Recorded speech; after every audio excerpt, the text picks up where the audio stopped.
Tú sabes que solamente teniendo una voz alta, modulada y con presencia, tu energía la tienes en alta frecuencia. Hoy cualquiera puede hacer una encuesta en un Google Chat o en cualquier plataforma y publicarla. Es que existe como esta filosofía de rechazar como el error o el fracaso, ¿no? Entonces, más bien nosotros teníamos la visión de no, o sea, gracias a los fracasos o gracias a estos errores que íbamos como cometiendo, íbamos adquiriendo diferentes aprendizajes.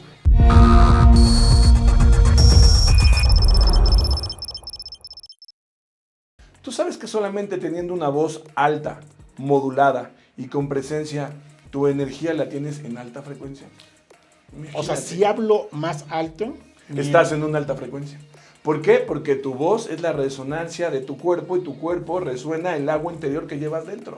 Me parece interesante. ¡Eso! ¿Ves cómo fácilmente la acabas de entender? Ok. Y eso sirve mucho para poder decir por qué hemos abandonado tanto la voz. Y quizás es un tema también cultural, porque no te enseñaron a ver, a grabarte, a escuchar realmente los matices de tu voz. Y luego otra de las cosas, y también esto lo digo y te va a caer mucho el 20 de lo que te voy a decir. El niño, o sea, nosotros cuando somos niños, ¿a quiénes imitamos? A los adultos. Ah. Pero si el adulto habla nasal, pero si el adulto habla así, ay, pero si mamá habla todo el tiempo como la maestra y llega, yo voy a imitar al adulto porque creo que es la forma correcta. Okay. Entonces realmente el gran problema viene de la manera de que vamos imitando a los adultos, porque desde que nosotros nacemos, ¿de dónde crees que sale la voz, Carlos?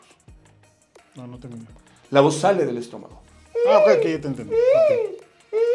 Así llora. Entonces hay una resonancia y el cuerpo está diciéndote, escucha. Claro. Ya el niño, ¿qué dices? Calla al niño, habla muy fuerte. No, el niño habla con la energía, con las ganas y es diafragmático. Claro. Y con el tiempo lo vas limitando, con el tiempo le vas diciendo. Entonces imagínate cómo si hemos de verdad limitado y restado mucho a este tema que para mí es importantísimo, la voz. ¿La personalidad se ve reflejada en la voz o es la voz la que refleja tu personalidad? Es la voz la que refleja tu personalidad. Porque acuérdense que al final estamos en un tema de búsqueda. La búsqueda no está hacia afuera, hacia adentro, está de adentro hacia afuera. Yo puedo venir vestido, disfrazado, y si la voz no proyecta esto que quiero dar, no hay.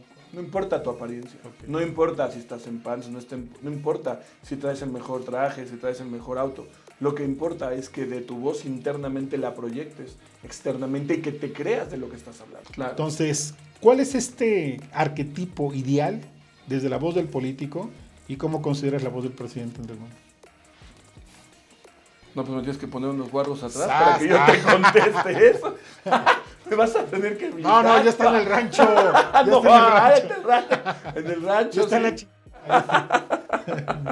No, ¿qué opinas del tipo de comunicación? Bueno, yo creo que también acabas de nombrar un gran estratega. No, lo es. O sea, la verdad es que el expresidente o presidente todavía en esta salida que tiene, Manuel López Obrador, para mí genera un tema de incertidumbre maravilloso, ¿sabes? ¿Desde la voz? Desde la voz, Okay. claro, porque desde la voz él al final sabe perfectamente bien cómo quiso comunicarse un poco para desorientar al pueblo. El pueblo estaba desorientado. ¿Por qué te va a desorientar? Porque en una voz flat, en una voz plana, en una voz en la cual cero emociones, en una voz en donde era una situación dispersa, porque se le daban otros números, otros datos, tenía esta forma, pues auditivamente supo muy bien. Y sí tiene que haber a alguien que en su campaña o en su capacidad, como lo fue llevando, logra hacer toda una estrategia auditiva para decir, este es el personaje. Ahora, ¿por qué conectó tanto con el pueblo? Bueno, pues porque al final del día, tristemente, al pueblo no le han dado herramientas para que sepa lo que puede hacer con su voz y cómo puede alzar su voz y puede ser su voz escuchada. Todo de alguna manera pues es una gran manipulación y no es ni lo correcto o lo incorrecto, es lo que le toca vivir a un país como este gran México, donde nosotros vivimos y yo me siento muy orgullosamente mexicano, pero la verdad es que considero que hay una gran estrategia atrás de la voz y que, por supuesto, tú ves el perfil del señor Manuel López Obrador, licenciado, y te das cuenta en automático, ¿no?, que esa voz no va a ser de acuerdo ni a sus rasgos, ni a ciertas características que por más que él quiso esconderlas... Eso era entrenamiento. puro entrenamiento, Carlos. Eso es un entrenamiento. Y quizás es un entrenamiento... Él hablaba pausado y con estrategia. Claro, porque es una estrategia militar. Oye, ¿las encuestas se han convertido en una herramienta de manipulación política? Mira, yo creo que siempre están expuestas, al igual que otra información, a ser manipuladas, por supuesto, y a generar pues ruido en la opinión pública, ¿no? Sin embargo, creo que también ya a nivel de lo que es la industria, es muy, muy complicado que tú aparezcas en una elección, des un dato, sea incorrecto y el mercado te continúe comprando. Entonces creo que, y bueno, esto es como un consejo, ¿no? Las empresas que nacen y desaparecen en una o dos elecciones, pues bueno, el costo del mercado realmente es muy alto porque te va a castigar, no te van a seguir comprando. Que las hay. Bueno, las hay y las Sin va a haber, mencionar, seguramente. claro. Las hay y las va a haber, que van a aparecer y desaparecer en 2, 3 ciclos electorales. En ese sentido creo que pues, el compromiso que nosotros tenemos, ya cumplimos 25 años prácticamente de existencia, de vivir de encuestas, pues es dar pues obviamente mediciones serias para el cliente. Si él las decide publicar, pues obviamente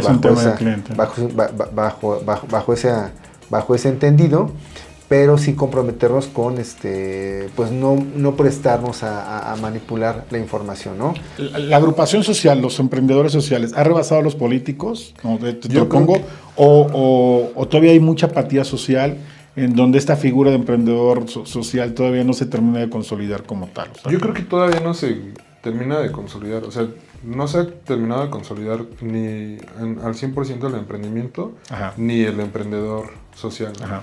O sea, de ver ya las organizaciones como empresas.